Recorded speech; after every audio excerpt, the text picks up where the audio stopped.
시간 은혜 받으실 하나님의 말씀 요한복음 16장 33절 요한복음 16장 33절의 말씀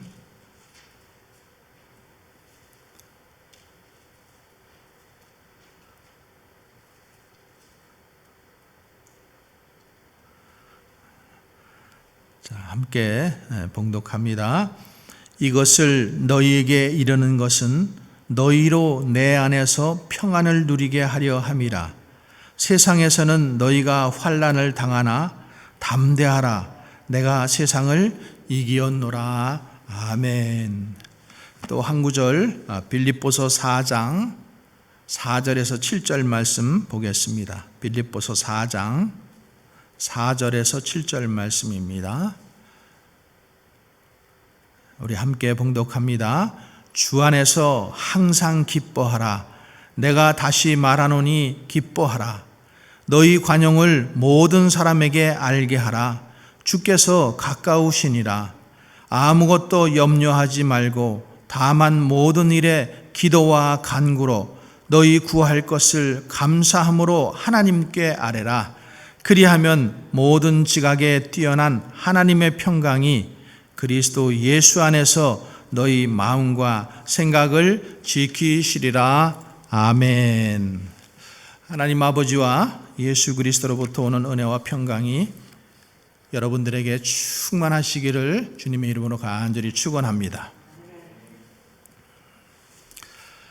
오늘은 성령의 열매 세 번째 화평입니다. 이 화평은 신약 성경은 헬라어로서 쓰여 있기 때문에 에이레네라고 합니다. 화평을 에이레네, 평화라고도 하고요. 신약 성경에 88번 정도 나옵니다. 또 구약에서는 이 평화라는 말을 우리가 잘 아는 말 샬롬이라는 말로 쓰고 있습니다. 샬롬이라는 말, 그래서 이 신구약 성경 평화라는 말 샬롬과 에이레네 이 모두 합해서 성경에 한 400번 이상 나오는 아주 중요한 단어입니다.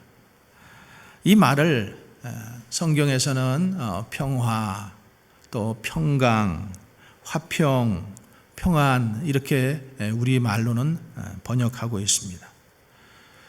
여러분, 평화에 반대되는 개념이 뭐예요? 전쟁이죠, 전쟁. 평화의 반대는 전쟁이에요. 그래서 어떤 역사학자가 연구를 했는데 우리 인류가 이렇게 역사를 기록한 연대가 한 3,400년 정도 된대요. 3,400년 정도 되는데 전쟁이 없었던 때가 불과 286년밖에 안 된답니다. 불과 8%예요. 92%는 항상 전쟁을 하고 살았다라는 거예요. 그래서 인류의 역사는 가인과 아벨 전쟁 이후에 정말로 전쟁의 역사라고 해도 과언이 아닙니다. 그러면은 이 인류가 살아올 때에 전쟁을 너무 하고 싶어서 전쟁을 했을까요? 전쟁을 왜 합니까? 그들은 평화를 맛보기 위해서 전쟁을 해요. 자유를 얻기 위해서, 그리고 평화를 얻기 위해서 전쟁을 합니다. 어떤 시대도 어느 누구도 전쟁을 원하는 사람은 없어요. 그러나 그 평화라는 말, 평화를 찾기 위해서 이 말의 모순은 있지만 평화를 얻기 위해서 전쟁을 한다라는 겁니다. 그런데 그렇게 전쟁을 함에도 불구하고 그 사람들이 그러면 정말로 평화를 누리는가? 그렇지 못하다라는 거죠. 평화를 위해서 전쟁을 했지만은 사람들은 평화를 누리지 못하는 거예요. 성경에서는 이 평화가 깨지는 원인을 뭐라고 말씀하고 있는가? 평화가 깨지는 원인이 정욕 때문이라고 얘기하고 있습니다. 야고보서 4장 1절에 너희 중에 싸움이 어디로부터 다툼이 어디로부터 나느냐? 너희 지체 중에서 싸우는 정욕으로부터 나는 것이 아니냐? 이렇게 설명하고 있어요. 이 정욕이라는 말, 탐욕이라는 말이에요. 그러니까 하나님의 말씀을 거역해서 에덴 동산에서 그 선악과 열매를 따먹은 것, 그것이 뭐예요? 탐욕이잖아요. 그러니까 그 죄가 결국에 에덴 동산에서 쫓겨나는 것은 하나님으로부터 떠나는 것이고 하나님으로부터 원수가 되는 것이고 하나님과의 관계가 끊어져 버리는 거죠. 그래서 그것뿐만 아니라 그 후에 우리가 성경을 보면은 인간 관계 속에서도 계속해서 뭐가 생겨요? 원수가 되어버리는 거예요. 이 죄로 말미암아. 그래서 하나님의 말씀을 거역한 백성들에게는 평화가 없습니다. 제 말이 아니고 성경에 그렇게 되어 있어요. 이사야서 57장에 악인들에게는 평화가 없다라고 이렇게 말씀하고 있습니다. 악인들에게는 평화가 없는 거예요. 그런데 어떤 때 우리가 성경을 보면은 어떨 때 평화가 찾아오는가? 이스라엘 백성들이 이 사사기를 보면은 전쟁이 그치고 이제 그들에게 진정한 평화가 찾아오는 시기가 있는데 어떤 때인가 하면은 바로 하나님 앞에 나올 때입니다. 그래서 하나님 앞에 나와야지만은 다시 평화를 얻을 수 있다라고 이렇게 말씀드립니다. 오늘 우리가 읽었던 요한복음 16장 33절 우리 다시 한번 우리 화면에 띄워주시고 우리 다시 한번 읽어보겠습니다. 이것을 너희에게 이름은 요한복음 이것을 너희에게 이르는 것은 너희로 내 안에서 평안을 누리게 하려 함이라. 이 말씀을 누가 했을 것 같아요? 예수님이 하셨어요. 이것을 너희에게 이르는 것은 너희로 내 안에서 평안을 누리게 하려 함이라. 예수님께서 이제 십자가에 달려 죽으시기 전에 제자들과 함께 마지막 만찬을 하시면서 만찬 후에 하시는 말씀이 지금 내가 너희에게 이 말을 주는데 이것은 너희로 평안을 누리게 하려 함이라라고. 그러니까 이제 내가 떠나가고 나면은 너희들은 큰 환난과 시련 가운데 있게 된다. 그런데 그 가운데 너희가 정말로 내 안에서 평안을 누리기를 원한다라는 그런 마음을 가지고 주님께서 제자들에게 주신 말씀이죠. 너희가 비록 세상에서 환난을 당하지만 환난이 없다는 거 아닙니다. 우리가 예수를 믿어도 환난이 없습니까? 있어요. 환난을 당하지만은 세상을 이기신 주님께서 세상을 이긴 주님께서 세상에서 곧 환난 당할 제자들에게 너희가 세상을 이길 수 있는 평안이 있다. 그것은 뭔가 내 안에 있는 이 평안을 누리라는 것이죠. 지금 코로나 팬데믹이라는 이 현실 가운데에서 지금 엄청난 숫자로 더 늘어나고 있잖아요. 1,000만 가까이 지금 이르고 하루에 14만 명씩 이렇게 지금 걸리고 있는데 이런 현실을 보면서 점점 어떻게 돼요? 우리 마음이 짓눌릴 수 있다는 거죠. 압도당하고 그 눈에 보이지도 않는 그 바이러스 앞에서 두려워하고 압도당하고 여러분 우리가 그걸 보면은 참 우리 인간이 얼마나 연약한 존재라는 것을 우리가 느낄 수밖에 없어요. 평소에는 강해 보이고 뭐 대단한 것 같고 모든 일을 할 것 같지만은 이 눈에도 보이지 않는 이 바이러스 때문에 지금 얼마나 많은 사람들이 두려워하고 있습니까? 얼마나 많은 사람들이 그 현실 속에서 또 두려워하고 압도당하고 있습니까? 근데 주님은 세상을 이기라는 거예요. 세상을 이겨라. 너희가 세상을 이겨서 세상의 빛이 되고 세상의 소금이 되어서 살라라고 예수님께서 이 평안을 우리에게 주신 줄 믿습니다. 그러면 성령께서 우리가 믿을 때 이 믿음의 씨를 주셨어요. 성령은 뭐라 그랬어요? 우리가 지금 열매를 보고 있잖아요. 열매는 씨가 있어야지만 열매를 맺을 수 있잖아요. 그러니까 씨앗을 주셨는데 그 평안이 우리의 믿음 속에서 자꾸만 성장해서 이제는 열매 맺기를 원하시는 거죠. 그러면 우리가 이미 주어진 이 믿음의 씨앗을 가지고 어떻게 열매를 맺어갈 것인가? 오늘 빌립보서 4장 4절, 빌립보서 4장 4절의 말씀 우리가 한번 같이 또 한번 보겠습니다. 주 안에서 항상 기뻐하라. 내가 다시 말하노니 기뻐하라. 여러분, 성령의 9가지 열매, 우리가 첫 시간에 뭐 봤어요? 사랑의 열매. 또 두 번째는 희락의 열매, 기쁨의 열매, 희락의 열매. 그리고 세 번째 오늘 화평의 열매입니다. 그렇죠? 화평의 열매. 근데 이 세 가지를 보면서 사랑의 열매, 기쁨의 열매, 화평의 열매를 보면서 이 안에 뭐가 있어요? 공통점이 있어요. 이 성령의 열매는 전 시간에도 말씀드린 것처럼 하나라고 말씀드렸어요. 그렇죠? 그래서 이 모두가 관계와 연결되어 있어요. 관계. 하나님과의 관계. 그래서 예수님께서 요한복음 15장 5절에 나는 포도나무요 너희는 가지니 저가 내 안에 내가 저 안에 있으면은 너희가 과실을 많이 맺나니 나를 떠나서는 너희가 아무것도 할 수 없느니라 이렇게 말씀하고 계시잖아요. 주님과의 관계가 중요하다는 거죠. 아담과 하와가 그 선악과 열매를 따먹고 에덴 동산에서 쫓겨났을 때 하나님과의 관계가 어떻게 된 거예요? 단절돼 버린 거잖아요. 근데 예수님을 보내주셔서 우리의 모든 죄를 사해 주시고 다시 그 관계를 회복시켜 주신 거예요. 그래서 우리가 주님과의 이 관계가 참 주목이 돼야 되는데 여기 말씀에서도 보면 어떻게 됐어요? 주 안에서 항상 기뻐하라. 내가 다시 말하노니 기뻐하라.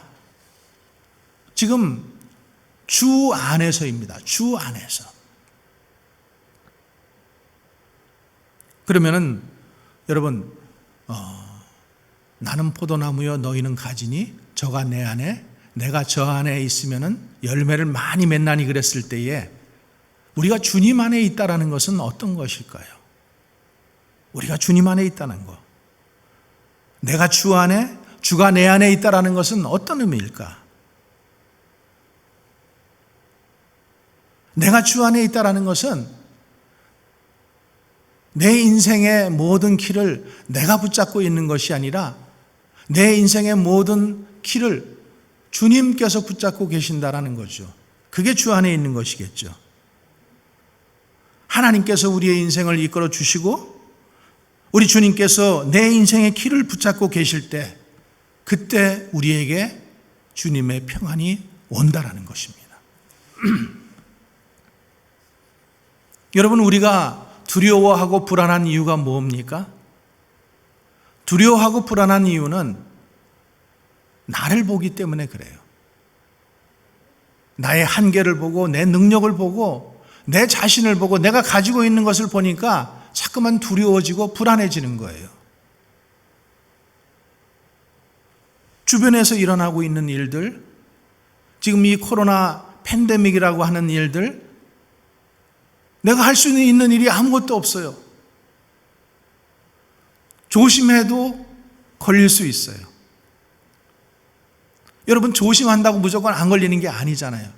하나님께서 붙잡아 주셔야 되는 줄로 믿습니다. 저는 아침마다 주님 앞에 나와서 기도하기를 우리 성도님 한 사람 한 사람들의 이름을 불어가면서 가족들을 생각하면서 한 사람도 코로나 팬데믹에 걸리지 않기를 놓고 기도하고 있어요. 매일같이 기도하고 있어요. 나이가 젊다고 안 걸리는 것도 아니고 나이가 많다고 걸리는 것도 아닙니다. 주님이 붙잡아 주셔야지만은 우리가 이 강건할 수 있는 줄 믿으시기 바랍니다. 우리가 은혜를 체험했을 때, 처음 주님께 은혜를 받았을 때 우리가 어떤 느낌이 들었어요? 하나님께서 나를 부르셨고, 또 하나님께서 나를 인도해 가시고, 여기까지 인도하신 분이 하나님이시고, 그것을 내가 믿고 장래에도 나를 인도하실 분이 하나님이라는 사실을 우리가 믿게 될 때 주님의 은혜로 풍성해졌고, 그때 주님이 주시는 평안으로 충만했음을 우리는 기억합니다. 여러분, 우리가 이 코로나 팬데믹으로 벌써 3월 달부터 지금 거의 8개월 동안 7개월 넘게 온라인으로 지금 예배를 드리고 있어요. 우리 교회뿐만 아니라 이곳에 있는, 또 한국에 있는, 전 세계에 있는 많은 교회들이 다 이런 식으로 예배를 드리고 있습니다. 근데 제가 염려하는 것은 뭔가 하면은 이렇게 한 달, 두 달, 벌써 7달이 지났어요. 이렇게 온라인으로만 예배를 드리다가 이게 습관이 되어버리는 거예요. 너무나 편하고 너무나 좋고 번거롭지 않고, 그래서 주일에 모여서 예배 드리는 것이 이제 힘들어지지 않을까, 그런 염려가 조금 생깁니다. 그러나 우리가 주 안에서 소망이 있는 것은 이 온라인으로 예배를 드리면서 성전 예배가 얼마나 귀한 것인 것을 우리가 깨닫게 되는 거예요. 우리가 지금까지는 그냥 아무 생각 없이 주일날 주님 앞에 나와서 예배 드리고 이렇게 했던 것들, 이 주일 주님 앞에 나와서 예배 드리는 이 행위조차도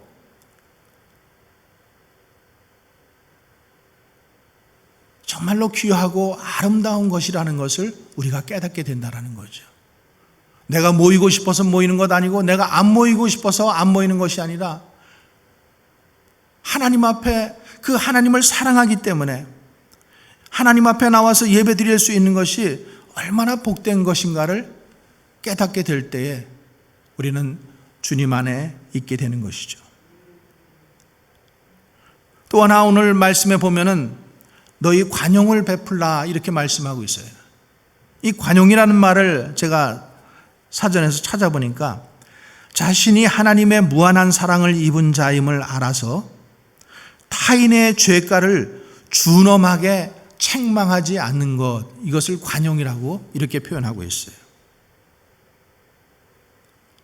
여러분, 우리의 삶이 혼란스럽고 마음이 편치 않은 것은 관용을 베풀 여유가 없기 때문 아닐까요?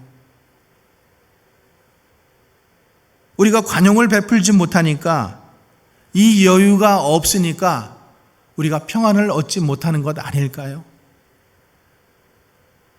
작은 예로 우리가 다 자녀들을 키우잖아요. 그럼 자녀들이 어떤 잘못을 했을 때에 그 잘못을 지적하기보다는 그래, 괜찮아, Are you okay?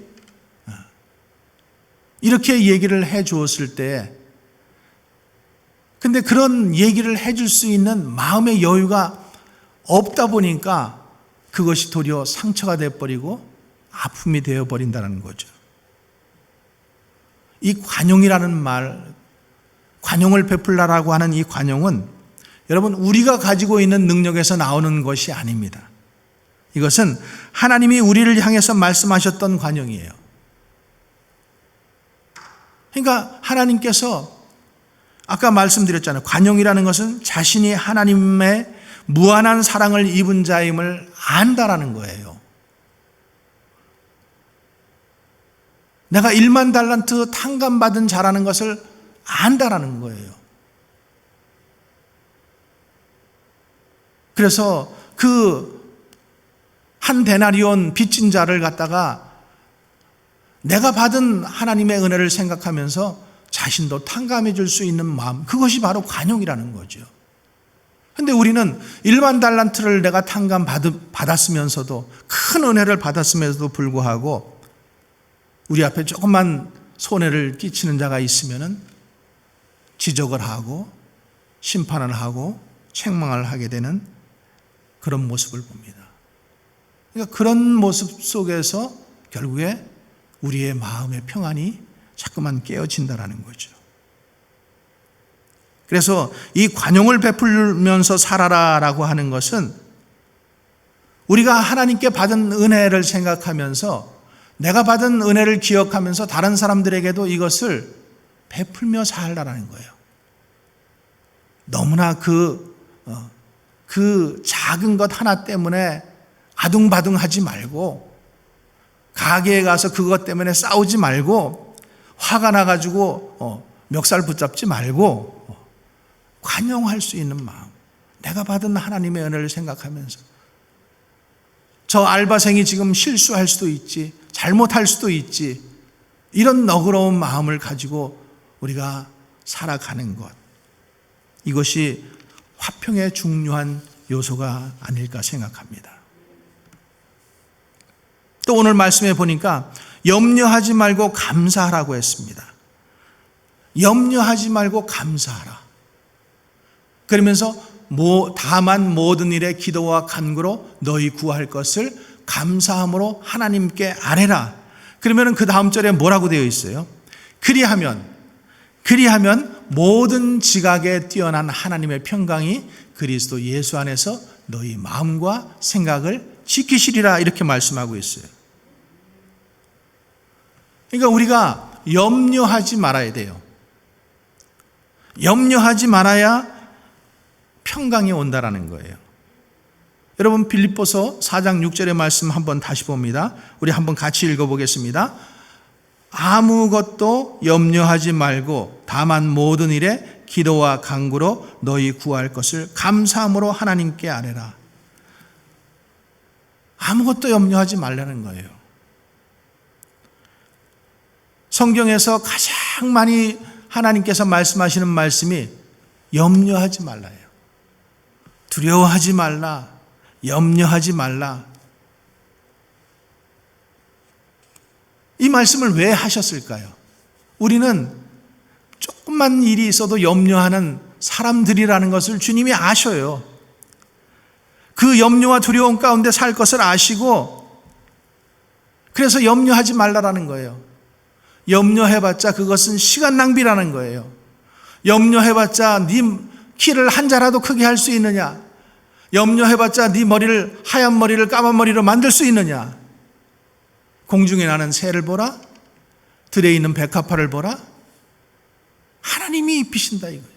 믿음이 작은 자들아, 이렇게 말씀하시잖아요. 염려하지 말라라는 거예요. 여러분, 염려하지 말라라고 지금 말씀하시는 이가 누구셔요? 하나님이시라는 거예요. 세상에 이 말을 할 수 있는 사람은 아무도 없습니다, 여러분.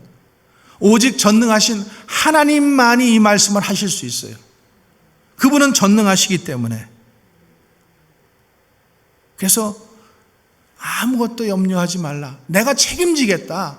내가 책임질 수 있는 하나님께서 이 말씀을 하시는 거예요. 염려하지 말라. 염려하지 말라.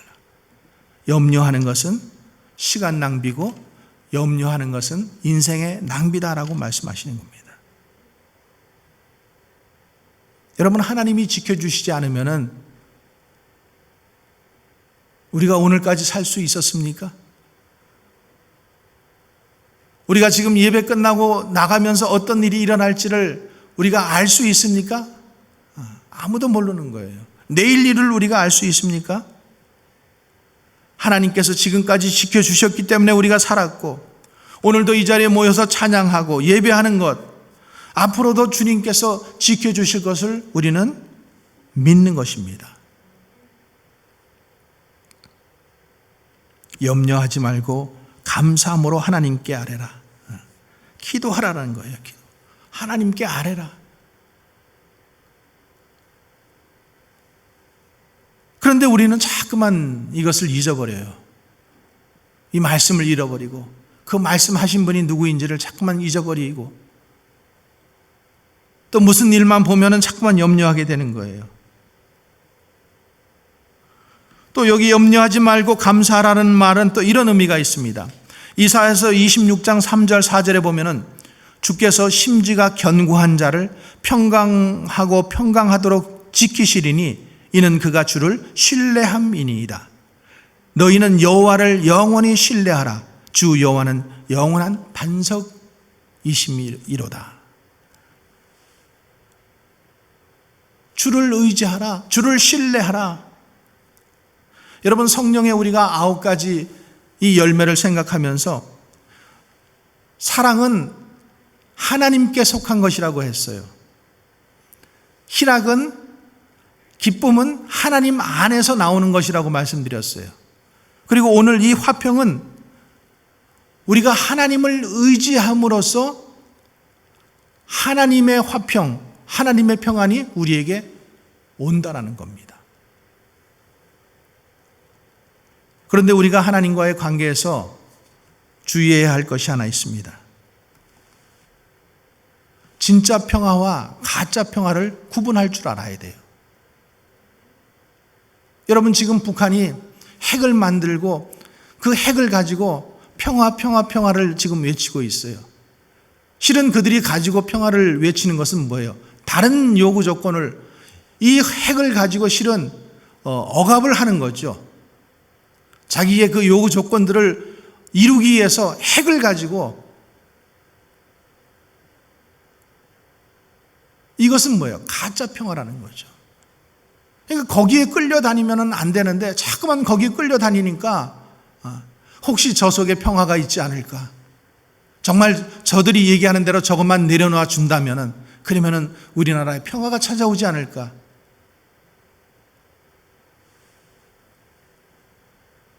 여러분, 가짜 평화예요.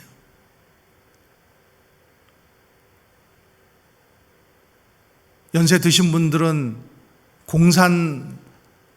공산당 세계 하에서 살아보셨으니까는 이 말이 무슨 말인 줄 아실 거예요. 여러분, 공산 세계에서 살아보지 않으면은 그들이 얘기하는 것들이 무엇인지 우리는 알 수 없어요.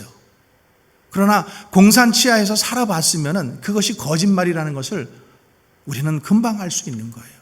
이것은 가짜 평화예요. 우리가 하나님을 믿는 삶 가운데 살아가고 있는데, 아까 뭐가 중요하다고 말씀드렸어요? 결국에는 이 사랑도 그렇고 희락도 그렇고 또 화평도 그렇고 뭐가 중요해요? 하나님과의 관계예요.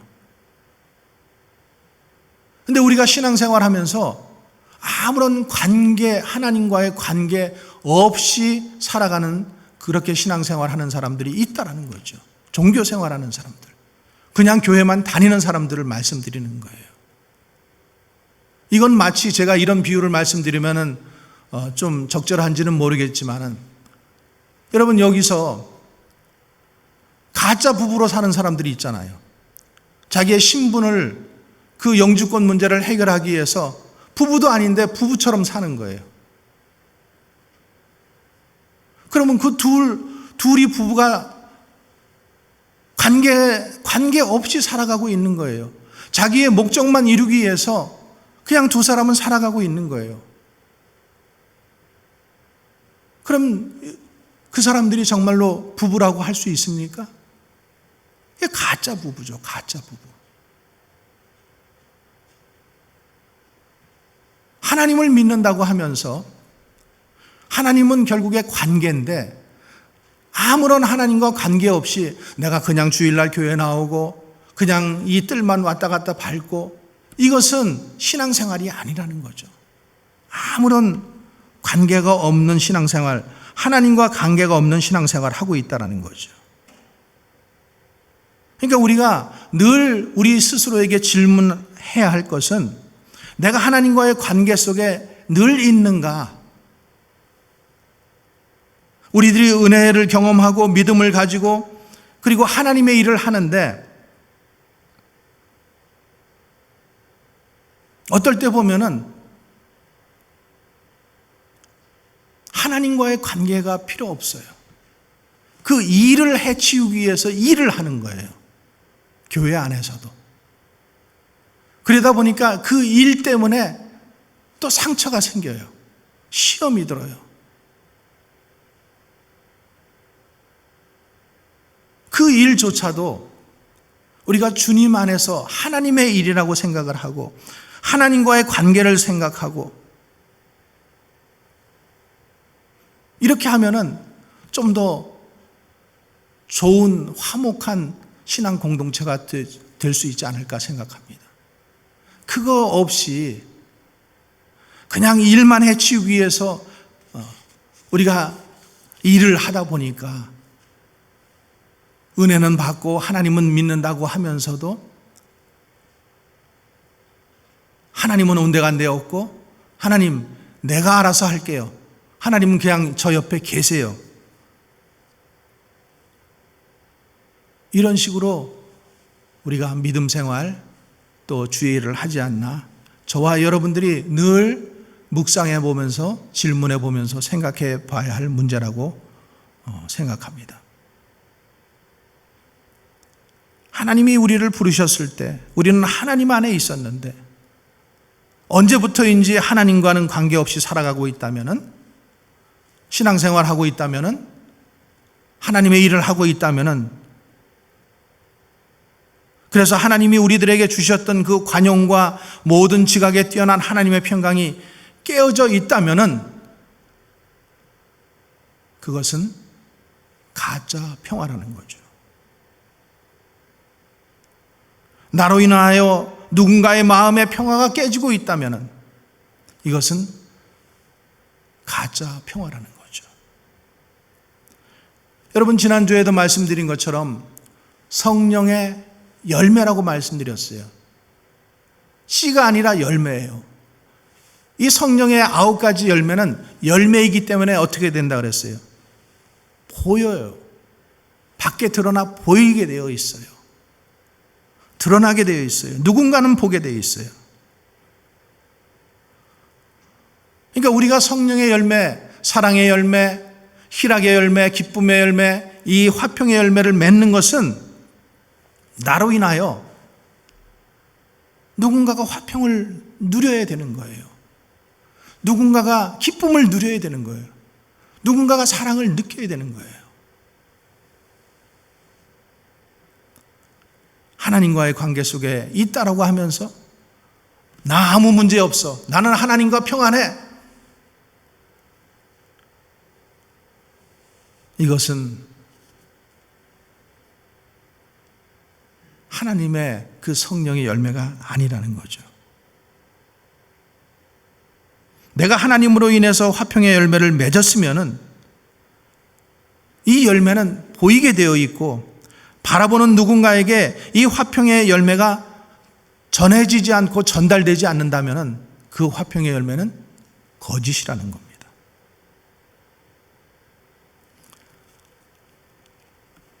사랑하는 성도 여러분, 제가 첫날 사랑을 말씀을 드릴 때 사랑의 열매에는 뭐가 있어야 된다 그랬어요? 수고가 있어야 된다라고 말씀드렸어요. 그렇죠? 수고. 근데 화평도 마찬가지인 것 같아요. 화평도 수고가 있어야 됩니다.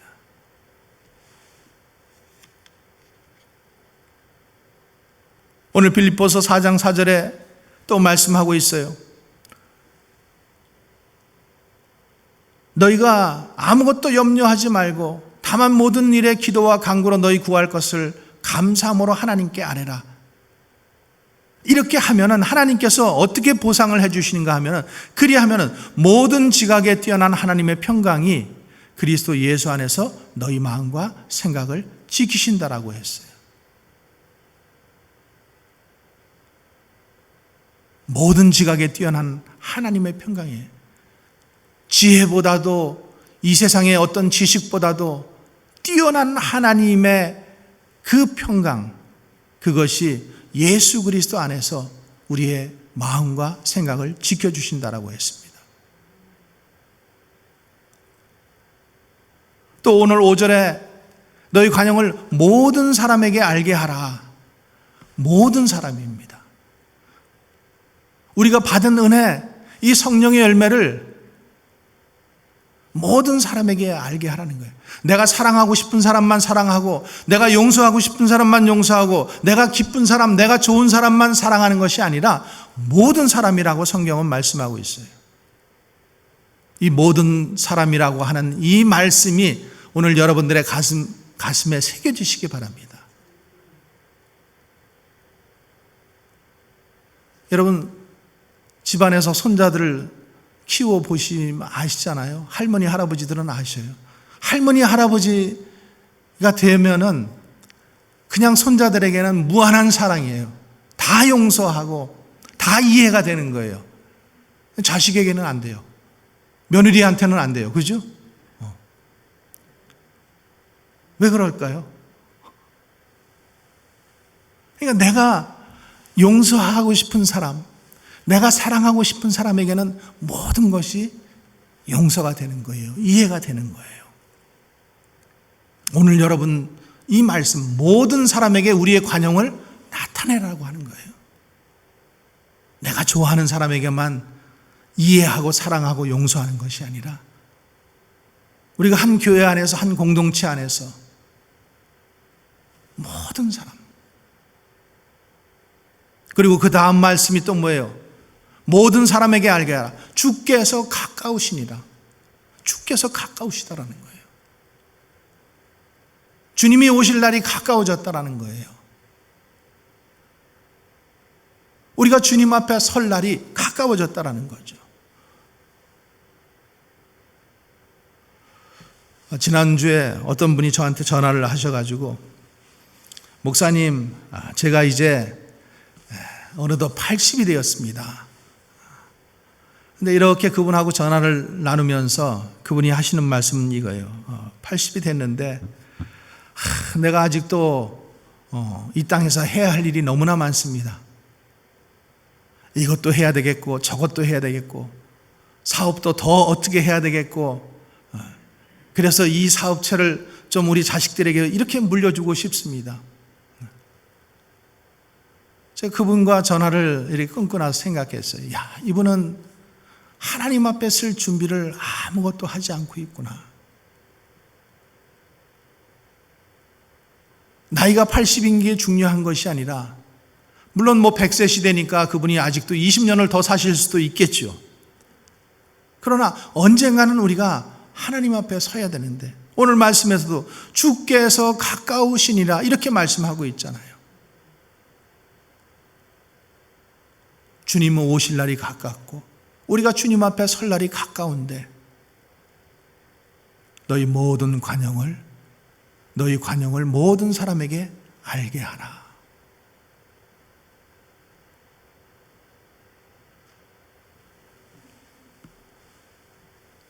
여러분, 우리가 주님께 받은 하나님의 사랑은 너무나 큽니다. 그래서 우리가 이 기쁨을, 이 화평을 잃어버리는 것, 평화를 잃어버리는 것, 이것은 하나님께서 우리에게 베풀어 주신 그 은혜를 자꾸만 잃어버리기 때문이에요. 잊어버리기 때문에. 오늘 염려하라고 말씀하신 것도 잊어버리기 때문에 또 염려하고 또 생각하고,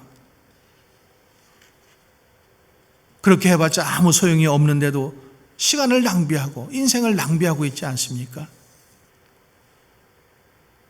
그러니까 예수님께서 말씀하시잖아요. 그것 때문에 인생 낭비하지 마라. 그것 때문에 고민하지 마라. 그것 때문에 염려하지 마라. 그러니까 이렇게 말씀하셔요. 또 여기에 아무것도 염려하지 말고 기도하라라고 이렇게 말씀하고 있는데, 여러분, 기도는 하나님의 자녀들에게 주신 가장 큰 특권입니다. 믿으시면 아멘. 세상을 다스리시는 하나님, 전능하신 하나님, 염려하지 말라라고 말씀하신 이 하나님 앞에 나와서 우리가 기도할 수 있다는 것은 큰 특권이에요.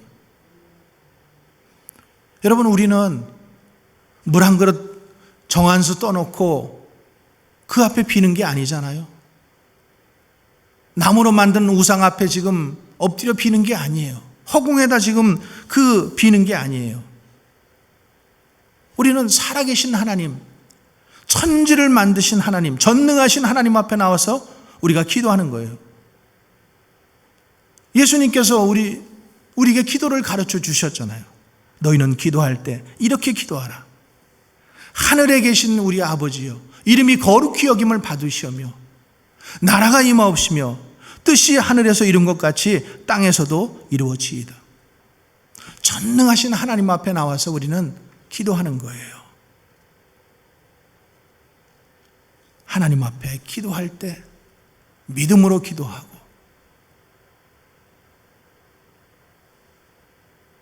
여러분 다른 종교에도 기도가 있습니다. 그런데 이 다른 종교의 기도는 뭐가 중요해요? 형식이 중요해요. 형식. 1000번 108번 이 절을 해야 되고, 그 형식이 중요하더라고요. 횟수가 중요하고 형식이 중요해요. 그런데 우리가 하나님 앞에 드리는 기도는 진실한 마음이에요. 진실한 마음.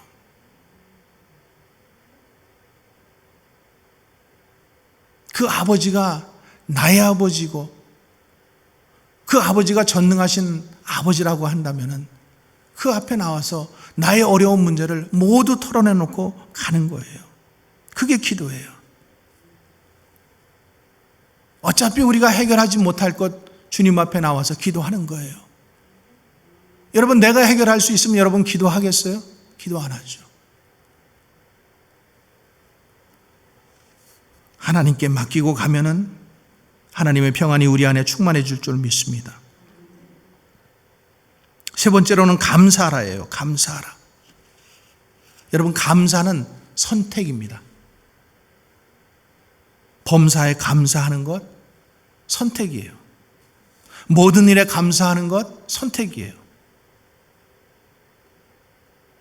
모든 일에 감사하지 않고 사는 사람들이 많이 있습니다.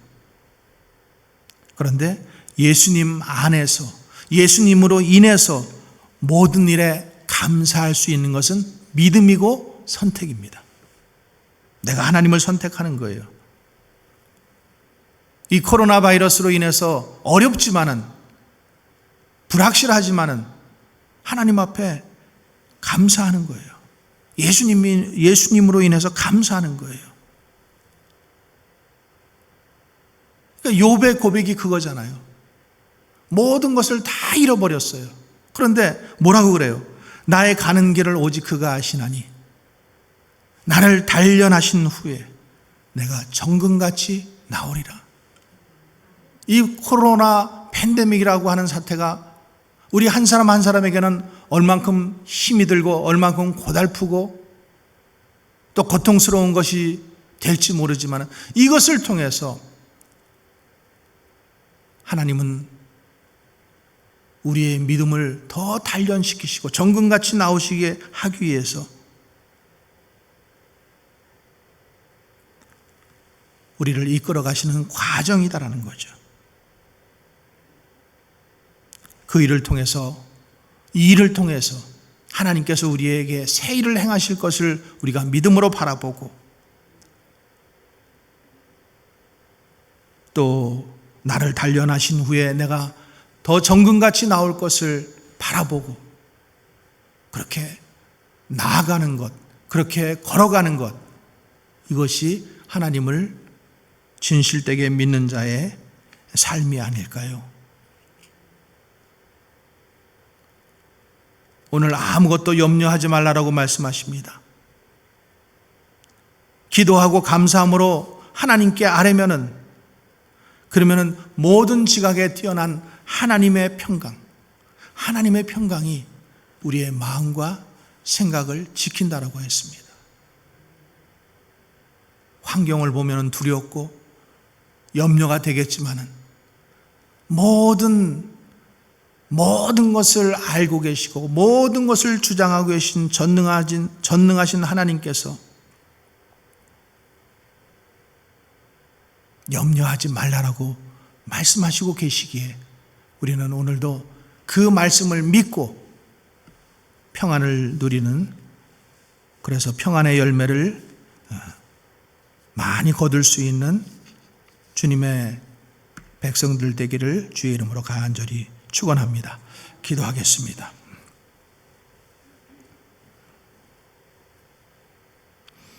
고마우신 주님, 오늘 우리는 주님이 허락하시는 평안의 자리로 들어가기를 원합니다. 말씀 안으로 들어가고 믿음 안으로 들어가고 감사함으로 들어가게 하여 주시옵소서. 그래서 그 세상이 알 수도 없고 빼앗을 수도 없는 하늘의 평안을 체험받게 하여 주시옵소서. 이 시간 하늘 문을 여시고 예수님의 평안을 허락하여 주시옵소서. 세상의 염려와 두려움 이기게 하시고 예수님의 평안으로 가득 채워 주시옵소서. 기도할 수 있어서 감사하고 염려할 필요가 없어서 감사하고 평안으로 승리하고 세상의 빛과 소금의 역할을 감당하는 우리 모두 되게 하여 주시옵소서. 감사하며 예수님의 이름으로 기도하옵나이다. 아멘.